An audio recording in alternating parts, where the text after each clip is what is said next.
Hello, नमस्कार, आदाब, सत श्री अकाल और अस्सलाम वालेकुम। मैं हूं मोहम्मद अहमद काज़मी, लेकर आया हूं खास फ्राइडे का प्रोग्राम साउथ एशिया पर नजर सैयद अली मुश्तबा के साथ। सैयद अली मुश्तबा साहब सीनियर जर्नलिस्ट हैं, चेन्नई में रहते हैं, एमजीआर यूनिवर्सिटी में आजकल पॉलिटिकल साइंस पढ़ा रहे हैं। बहुत से अखबारात, बहुत से मीडिया आउटलेट्स के लिए उन्होंने काम किया है। कुछ विदेशों में, खासतौर पर साउथ एशिया के मुल्कों में उनके काफी नजदीकी ताल्लुकात हैं। पत्रकारों से, सोशल एक्टिविस्ट से बहुत सी इंफॉर्मेशन उनके पास आती है। खास ये प्रोग्राम हर फ्राइडे को ये होता है। हमारी चूंकि कोशिश है कि दुनिया की खबरें आप समझें, तभी आप अपने देश को समझ सकेंगे। हमारे पड़ोस में क्या कुछ हो रहा है ये भी समझना जरूरी है, इसीलिए सैयद अली मुश्तबा साहब के साथ हम ये प्रोग्राम करते हैं। आज कई अहम खबरें हैं। अफगानिस्तान में तालिबान की हुकूमत, जो 15 अगस्त 2021 को काबुल पर उन्होंने वापस हुकूमत कायम की थी, उन्हें अभी तक दुनिया के मुल्कों ने रिकॉग्नाइज नहीं किया।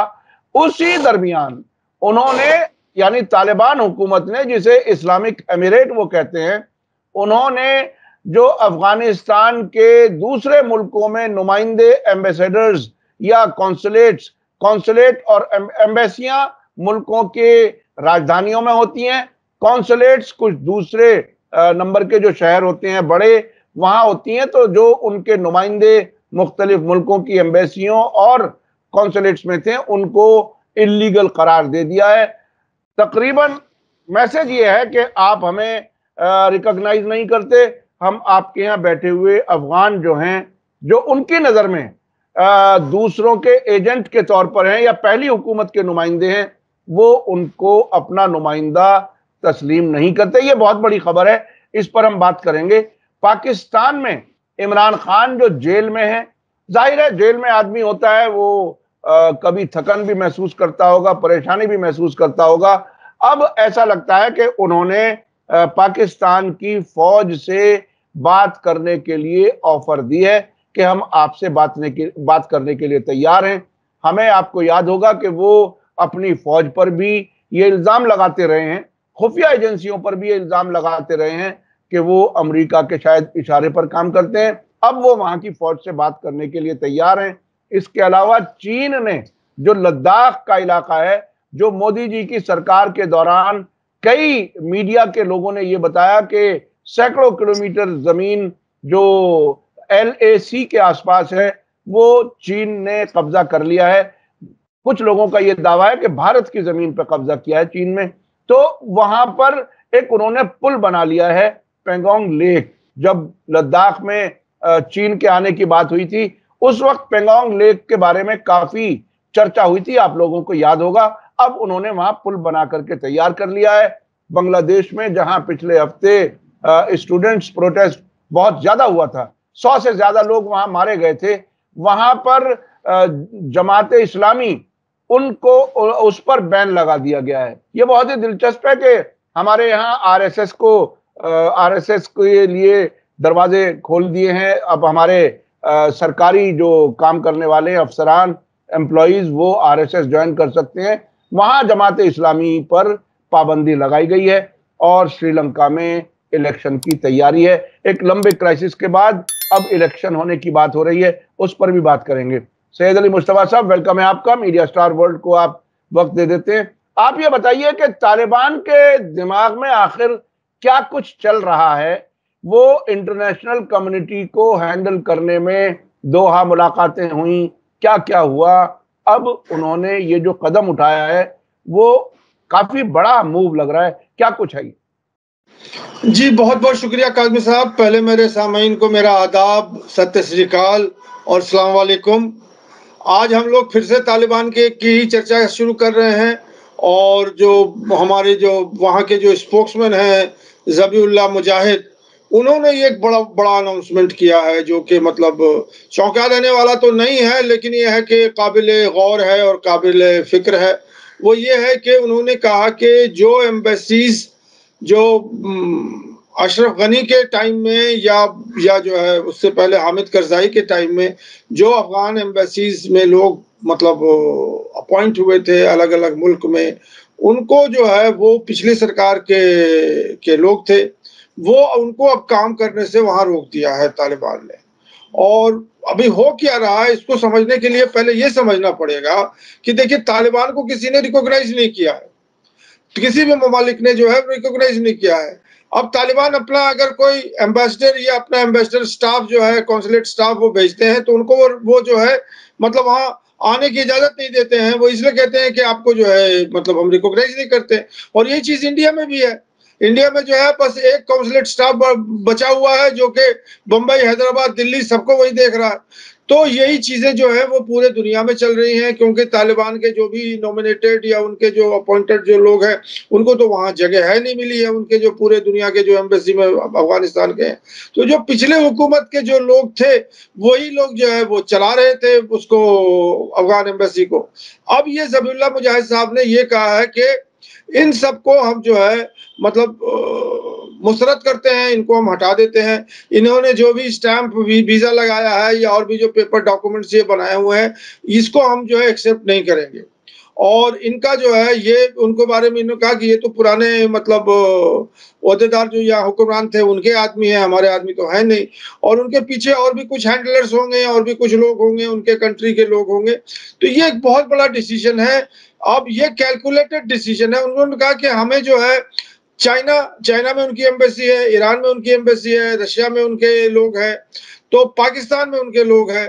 तो ये सब जो है ये तालिबान के अपॉइंटेड लोग हैं जो इन सब ममालिक में काम कर रहे हैं। उनका ये कहना है कि ये एक तरह से प्रेशर डालना चाह रहे हैं ग्लोबल कम्युनिटी को कि आप हमें रिकॉग्नाइज कीजिए, आप हमें रिकॉग्नाइज कीजिए। और जो हमारे जो लोग हैं, जो तालिबान के नॉमिनेटेड लोग हैं, उनको अपनी कंट्री में जो है आप हमारे एम्बेसीज को जो है मतलब चलाने के लिए जगह दीजिए। तो अब इस पर रिएक्शन जो है उन्हीं लोगों का हुआ। और ये ज्यादातर जो ममालिक है जो जिनके एम्बेसीज के इसको उन्होंने मनसूख कर दिया अपॉइंटमेंट को, वो लंदन का काउंसलेट है, रशिया का काउंसलेट है और वेस्टर्न यूरोप के बहुत सारे कंट्रीज का काउंसलेट्स है और इवन अमेरिका का जो काउंसलेट्स है वो सारी चीजें हैं, एम्बेसियां एम्बेसियां और हैं। कौंसलेट। जी जी जी। तो उन लोगों की तरफ से उनके यहाँ जो लोग काम कर रहे हैं वो जो जो उनके जो अफगान जो वहाँ एम्बेसी में, उनका रिएक्शन आया है कि ये सही नहीं है और ये बिल्कुल गलत है। हम लोग तो सपोर्ट मतलब अफगानिस्तान को सपोर्ट कर रहे हैं, भले ही तालिबान को ना करें वो अलग बात है, लेकिन जो अफगानिस्तान का काम है वो तो हम कर ही रहे हैं। तो ये बड़ा मेजर स्टेप है, क्योंकि इससे क्या हो रहा है कि एक तो ये कि अभी कुछ तो चल रहा है, अब तो वो भी बंद हो जाएगा। लेकिन वो भी देखिए, नहीं ये खबर ऐसे वक्त पर आई है। देखिए मुझे याद है पिछले हफ्ते जब हमारी आपकी बात हुई थी कि चीन को कॉपर माइंस दे दी गई हैं और कॉपर माइंस अब समझ लीजिए आने वाली दुनिया की इकोनॉमी का बहुत ही अहम हिस्सा होने वाला है कॉपर, क्योंकि जिससे बहुत से इलेक्ट्रॉनिक चीजें बनती हैं वो चीन को दे दिया गया। उससे दुनिया के दूसरे मुल्कों में भी जो कारोबारी लोग होंगे उनके भी तो एक तरह से लालच की नजरें अफगानिस्तान की तरफ होंगी ऐसे वक्त में, जबकि वो एक तरफ से जिसे कहते हैं ना कि एक तरफ से ऑलिव ब्रांच दिखा रहे हैं कि देखो हमारे यहाँ कारोबार भी है, अगर आप चाहो तो कारोबार कर सकते हो, शर्त यह है कि आपको हमें रिकॉग्नाइज करना पड़ेगा। और अब दूसरी तरफ यह भी कह दिया गया कि आपके मुल्कों से लोग एम्बेसियों से हमारी जो वीजाएं लेकर के आते हैं हम उनको अब रिकॉग्नाइज नहीं करेंगे। यानी वो जो कारोबारी खामोशी से भी आने जाने की कोशिश करते होंगे, जिनकी खबरें हम तक नहीं पहुंचती, उन्हें भी रोकने का इंतजाम कर दिया। क्या आपको लगता है कि ये प्रेशर बनाने का एक तरीका है?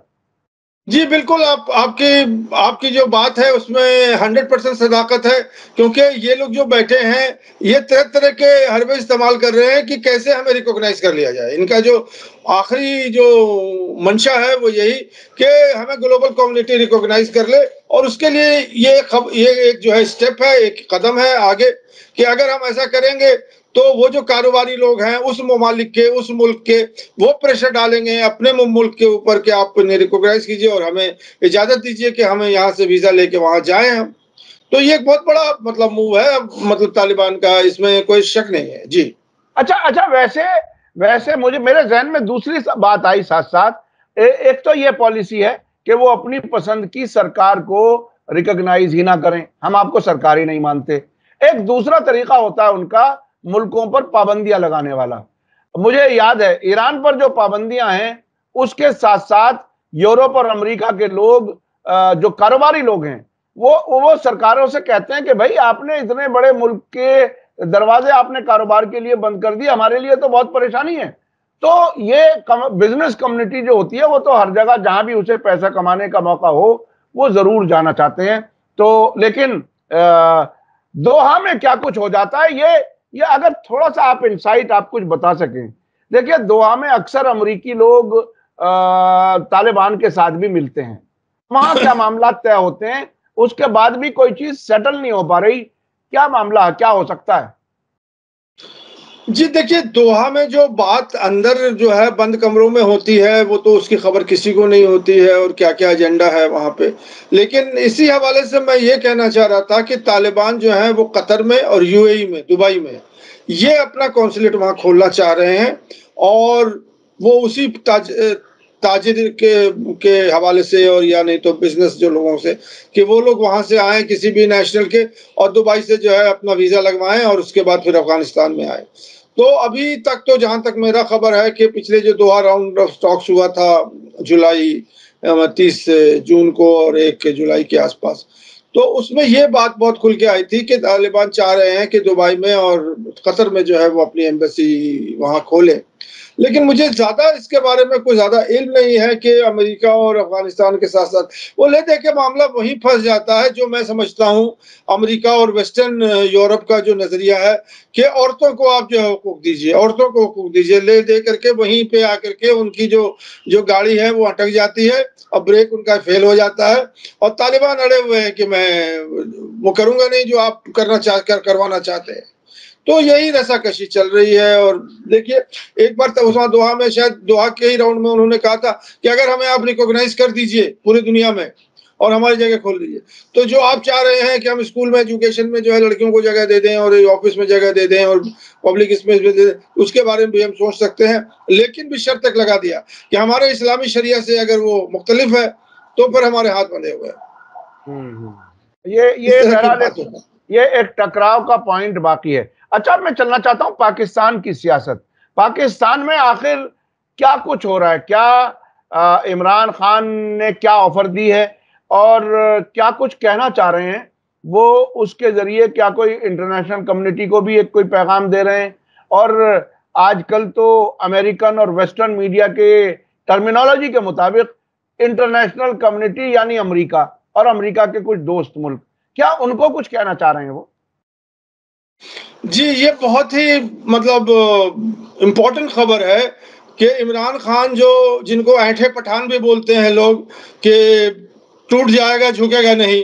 ये सब खबरें जो हैं पाकिस्तान में गर्म है कि ऐंठा पठान है वो टूट जाएगा, झुकेगा नहीं। अब उनके रवैये में या उनके एटीट्यूड में एक नरमी आ गई है और शायद ऐसा लग रहा है कि ये 5 तारीख को 5 अगस्त को उनका 1 साल पूरा हो जाएगा जेल में, अडयाला जेल में, कैदी नंबर 804। अब उन्होंने एक पेशकश की है आर्मी को, उन्होंने रिकॉग्नाइज़ कर लिया है कि आर्मी ही जो है वो अल्लाह और अमेरिका के बाद जो है वो कुबरा जो है पाकिस्तान का वो आर्मी ही है। तो उनको उन्होंने एक पेशकश की है कि हम आपसे बात करने के लिए तैयार हैं। ये बहुत बड़ा जो है पहल है और बहुत बड़ा स्टेप है। और इसके लिए उन्होंने कहा कि अगर आर्मी अगर बात करना चाहती है हमारे तो उनके 2 शराइत हैं इमरान खान के। पहला तो उन्होंने कहा कि आप फिर से इलेक्शन करवाइए। फेयर एंड ट्रांसपेरेंट इलेक्शन इसके ऊपर अगर आप तैयार हैं तो हम आपसे बात करेंगे। दूसरी बात उन्होंने शर्त रखी है कि जो भी बोगस केसेस हैं उसका नाम उन्होंने वर्ड रखा बोगस केसेस जो कि उनके ऊपर उनकी बीवी के ऊपर और उनके पीटीआई के जितने वर्कर्स के ऊपर जिनको बंद किया हुआ है उसको हटाए और उन सब लोगों को छोड़े। तो ये 2 चीजें 2 शर्तें उन्होंने रखी हैं और उसके लिए उन्होंने बाकायदा एक अपना रिप्रेजेंटेटिव का भी नाम मतलब शाया कर दिया है या मंजर आम पे ले आया है। उनका नाम है मोहम्मद खान अचकज़ई जो हैं, वो इमरान खान ने अनाउंस किया है कि ये हमारे बिहाफ पे जो है, ये नेगोशिएट करेंगे आसिम मुनीर साहब से या उनके ऑफिस से या जिससे। तो ये एक बहुत बड़ी खबर है। अब ये देखिए कि कहाँ तक आर्मी इसको एक्सेप्ट करेगी क्योंकि जब मीडिया के लोग आर्मी हेडक्वार्टर से पहुंच गए कि आपका क्या रिएक्शन है, तो उन्होंने कोई रिएक्शन देने से इनकार कर दिया। उन्होंने कहा कि शायद वो टाइम लेंगे इसको रिएक्ट करने के लिए, करने के लिए। फिर मैं सिर्फ वही संक्षेप में बताना चाह रहा था, इमरान खान का जो मतलब चेंज ऑफ हार्ट कि वो कैसे वो मतलब अपने ऐंठे हुए पोजीशन से जो है अब वो मतलब नर्म होकर करके उन्होंने पेशकश की है। तो इसको मैं अपने पिछले प्रोग्राम में जो हमने कहा था कि अमेरिका के जो एम्बेसडर हैं वो गए थे मिलने के लिए इमरान खान से अडयाला जेल में और 39 मिनट्स का टॉक किया था और वो डेविड लू जो है वो अमेरिका से आ रहे हैं इमरान खान से मिलने के लिए। तो ये अमेरिका की सिटिंग है। हम्म। अमेरिका ने ही पेशकश किया इमरान खान को कि आप ऐसे करो, तो आप जी बाहर जी। निकलो। हाँ, ये बहुत ही अहम चीज है। और देखिए, किसी मुल्क के लीडर से जेल में मिलने के लिए कोई दूसरे मुल्क का बड़ा अफसर आए, ये भी मेरे ख्याल से पाकिस्तान में ही हो सकता है, शायद किसी और मुल्क में ना हो सके। तो खबर तो यहीं आके खत्म हो जाती है जो आके इमरान खान के अलावे से। और दूसरी खबर जो पाकिस्तान से है वो छोटी खबर है कि उनकी बीवी जो बुशरा बेगम है, उनके ऊपर अब 12 केसेस लग गए हैं। हम्म। जिसमें उनके ऊपर जो है करप्शन के भी केस लगा दिया उन्होंने और वो जो तोड़-फाड़ हुआ था जनरल हेडक्वार्टर्स में पीटीआई वालों ने जो किया था, उसमें भी बुशरा बेगम को शामिल कर लिया है कि वो भी जो है इसमें मुवल्लिस है। तो इस तरह हम्म। के केसेस वो चल रहे हैं, एक में बरी हो जाते हैं, तो एक में फिर उनको सज़ा हो जाती है या जेल और बेल का किस्सा जो है वो जो इमरान खान का है और बुशरा बीवी का वो चल रहा है। वो तो ये खबर लगातार चल। जी जी जी जी। जी। अच्छा, चीन चीन से क्या खबरें हैं? देखिए, अभी भारत में सरकार दोबारा यानी तीसरी बार मोदी जी सरकार में हैं, और पिछली सरकारों के दौरान मोदी जी खामोश रहे, बल्कि इस हद तक कहा कि कोई ना आया है ना गया है, ना ना घुसपैठ हुई है। अब वहां पुल बनने की खबर है। क्या कुछ है, और कौन सा इलाका हमारा और ज्यादा वुल्नरेबल हो जाएगा? क्या कुछ है खबर? देखिए, इसको ये पुल का तो पहले खबर पे चलते हैं। खबर ये है कि जो वहाँ पैंगोंग लेक है या पैंगोंग तोसो, तोसो का मतलब होता है लेक। तो जो पैंगोंग लेक है, वो काफ़ी बड़ा लेक है, वो करीब-करीब 300 किलोमीटर का है, जो कि हिंदुस्तान के मतलब जो लद्दाख का एरिया है, वहाँ से वो होता हुआ तिब्बत चला जाता है। तो उसमें कुछ जो इलाके हैं लेक के वही कंटेस्टेड हैं, उसमें जो है भारत कहता है कि हमारा है, चाइना कहता है हमारा है, वही एलओसी है और वो एलओसी ऐसा है कि पानी के बीच से एलओसी है। लेक के इस तरफ जो है बीच में वो एलओसी बना दिया उन्होंने, इमेजिनरी लाइन है। तो उनका कहना है कि ये बीचों-बीच जो है ये है। तो अब उसमें क्या है कि यहाँ पे तो हमें मालूम है कि भारत के और चाइना के बीच में जो है काफ़ी तनाव है और दोनों तरफ से जो है फ़ौजें खड़ी हैं और मतलब एक-दूसरे को मतलब अपना चुनौती दे रही हैं। तो इसी बीच में चाइना ने 2021-22 के आसपास एक ब्रिज बनाने का मतलब इरादा कर लिया था, उस पे काम भी शुरू कर दिया था। अब वही ब्रिज जो है वो बनके तैयार हो गया है। अब ये ब्रिज की हकीकत ये बता दूँ आपको, ये ब्रिज एक्चुअली जो है वो नॉर्थ से साउथ है। जो नॉर्थ का एरिया है मतलब वो चाइना से लगता है और भारत से लगता है, जो उसका ये है। जो साउथ का एरिया है वो तिब्बत से लगता है। अब ये जो ब्रिज है, वो जो सबसे नैरोएस्ट पॉइंट है, वहाँ से कुछ किलोमीटर जो है कोई मतलब मैं नंबर नहीं बता सकता हूँ, लेकिन बहुत शॉर्ट डिस्टेंस है, जो कि तिब्बत से अगर आपकी ट्रुप वहाँ तिब्बत में बैठी है, जो कि बैठी हुई है, उससे वो लाएँगे कन्वॉय से और इस ब्रिज से उस पार करा देंगे। और उस पार कराने के बाद सिर्फ इंडिया का जो जो बॉर्डर है, इंडिया का जो एलएसी है, उससे सिर्फ 15 किलोमीटर दूर पर उनका स्टेशन है, जहाँ पे वो लाके उसको खड़ा कर देंगे। अब उसके बाद जो है वो ट्रुप किसी वक़्त भी जो है वो एक्शन के लिए काम आ जाएगी। अब यहाँ पे 2-3 चीज़ें और हो रही हैं, 2 चीज़ इसी ट्रुप के हवाले से। ये जो 8 फिंगर्स जो हैं, जो कि स्पर निकले हुए हैं वहाँ पहाड़ों के, फिंगर 1, फिंगर 2, फिंगर 3, फिंगर 4, 8। अब इस पे भी कंटेस्ट चल रहा है। इंडिया कहती है कि 1 टू 8 हमारा है। चाइना कहती है कि 8 टू 2 जो है वो हमारा है। इंडिया का जो है 1 और 2 है। इस पे जो है विवाद चल रहा है और वो है।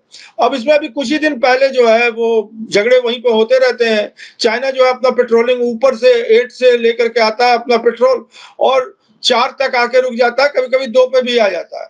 इंडिया अपना पेट्रोल जो है पहले, मतलब ये जो 2020 से पहले, वो 4 तक ले जाता था, वहां से गाड़ियां से उतर के वो फिर पैदल जाते थे 8 तक अपने उनके पेट्रोल, और फिर वहां से लौट के आते थे। अब 4 पर जो है उन्होंने नाकाबंदी बना दी है चाइनीज ने, 4 से ऊपर नहीं जा सकते हैं। और उसके 4 के नीचे जो है 1 2 3 4 पर तो चाइनीज बैठे ही है। अब वो 2 तक जा रहे हैं कि हम 2 तक पहुंच जाए। तो ये जो 8 से जो ये ब्रिज है, ये सिर्फ 15 किलोमीटर के फासले पे है। ये सिर्फ 15, यहाँ से लोग जो है बाकायदा अपनी आंखों से ब्रिज को देख सकते हैं। सैटेलाइट इमेज जो है वो ये बता रही है कि उसपे तारकोल का जो है वो टॉप चढ़ चुका है, और व्हीकल्स जो है इधर से उधर जा रही हैं। टैंक उधर से यहाँ आ सकते हैं, आर्मर्ड व्हीकल उधर से आ सकते हैं यहाँ पे। तो ये एक सिक्योरिटी का बहुत बड़ा मतलब इंडिया के लिए जो है एक प्रॉब्लम खड़ा हो गया। अब इसमें आखिरी खबर ये है कि इंडिया जो है वो एक विलेज, अमित शाह ने जो है एक अनाउंसमेंट किया था कि एलएसी के ऊपर, चाहे वो अरुणाचल हो, चाहे वो उत्तराखंड हो, चाहे वो हिमाचल हो, चाहे वो लद्दाख हो, उसमें वो इंडिया विलेज बनाएगी, वाइब्रेंट विलेज उसका नाम है, वीवी कुछ करके। वो इंडिया का ऑफिशियल प्लान है और उसमें बजटरी एलोकेशन है। तो उससे पहले ही जो है चाइना ने एलओसी पर अपने विलेजेस खड़े कर दिए हैं। अभी जो वो ब्रिज है उसके पास भी सैटेलाइट इमेज बताता है, तो उसमें कहा हुआ है कि 150 से 200 घरें वहां बना के बैठे हुए हैं वो चाइना। तो ये सब गतिविधि जो है वो लद्दाख के ऊपर और इंडिया चाइना के हवाले से बहुत इंपॉर्टेंट है। यही मैं सामाइन को बताना चाह रहा था।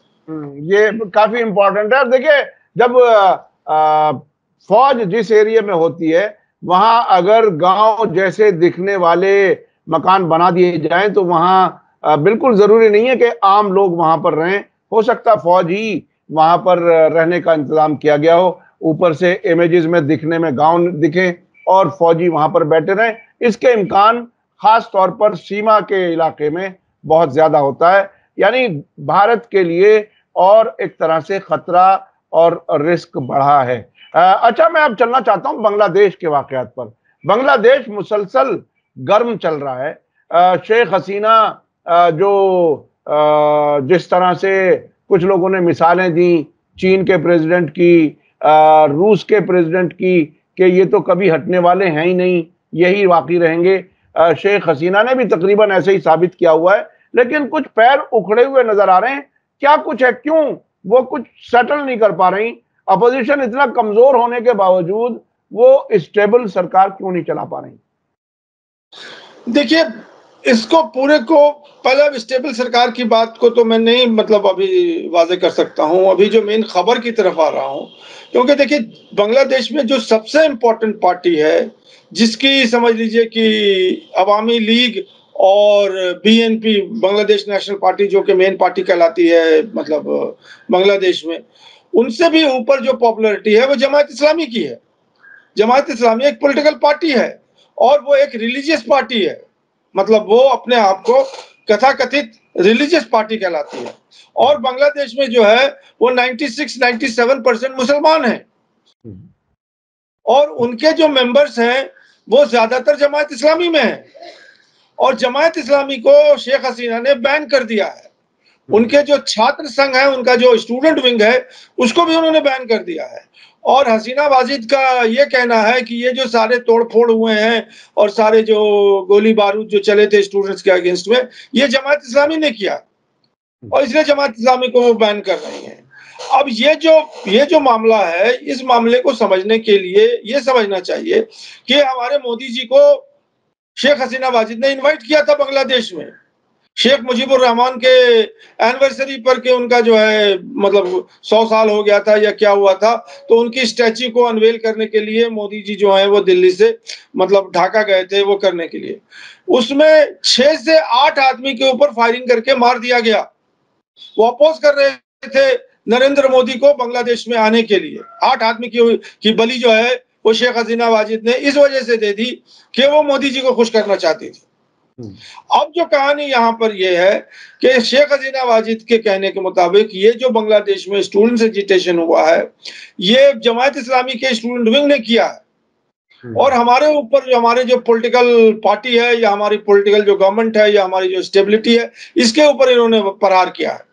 तो इसलिए उन्होंने जो है उनको जमात इस्लामी को बैन कर दिया है और उनके इसको बैन कर दिया। तो ये बैन करने का जो सिलसिला है वो फुल स्टॉप नहीं है, वो तो फिर से ट्रिगर करेगा एजिटेशन, किसी न किसी तरह से वो फिर से ट्रिगर करेगा एजिटेशन।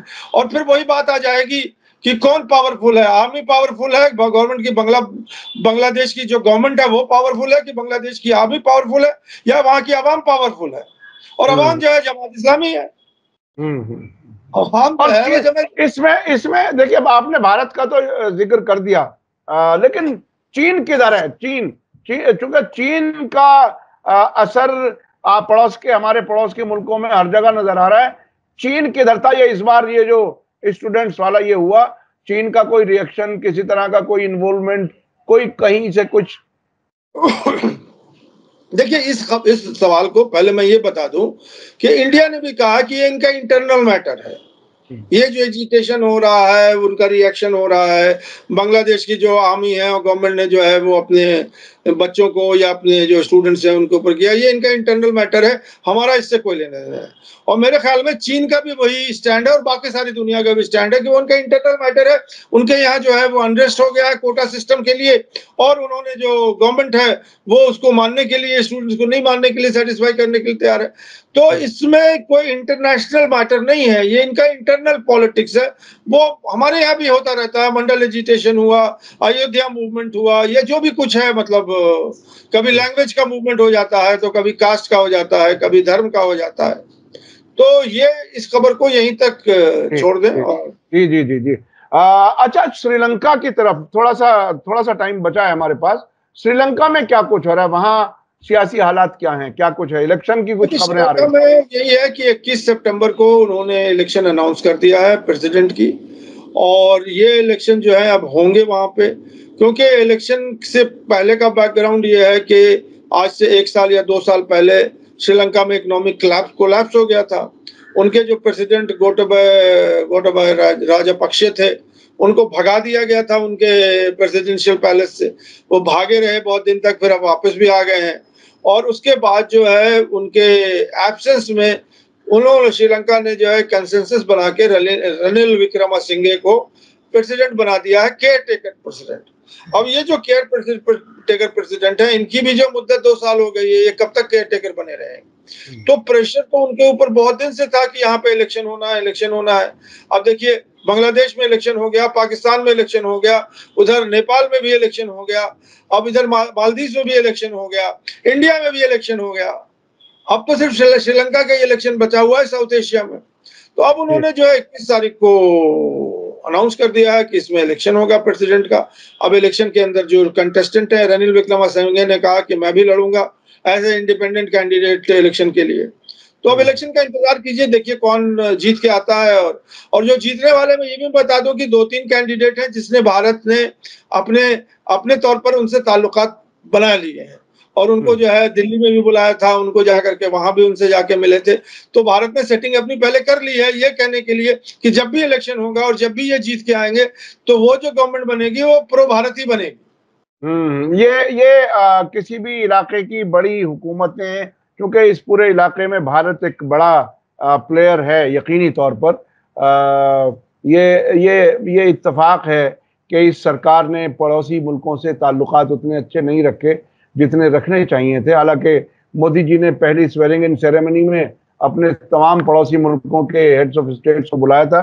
जी, बहुत बहुत शुक्रिया। और आप पूरे इस इलाके के साउथ एशिया के मुल्कों पर लगातार नजर रखते हैं, और हमारे लिए मीडिया स्टार वर्ल्ड के दर्शकों के लिए आप सारी खबरें एक साथ एक प्रोग्राम में देते हैं, उसके लिए हम आपके शुक्रगुजार हैं। इसी के साथ मैं अपने दर्शकों से कहूंगा कि आप अपने कमेंट्स में जरूर लिखें आपको ये प्रोग्राम कैसा लगता है, और हम कोशिश करेंगे इसको और बेहतर से बेहतर करते रहने की। इसी के साथ मुझे दीजिए इजाजत। धन्यवाद, शुक्रिया। जय भारत, जय हिंद। मीडिया स्टार वर्ल्ड के और वीडियो देखने के लिए हमारे चैनल को सब्सक्राइब करें और सीधे नोटिफिकेशन पाने के लिए बेल आइकन दबाएं। और अगर हमारी खबर सच्ची और अच्छी लगे तो अपने व्हाट्सएप, इंस्टाग्राम, फेसबुक और ट्विटर अकाउंट पर जरूर शेयर करें।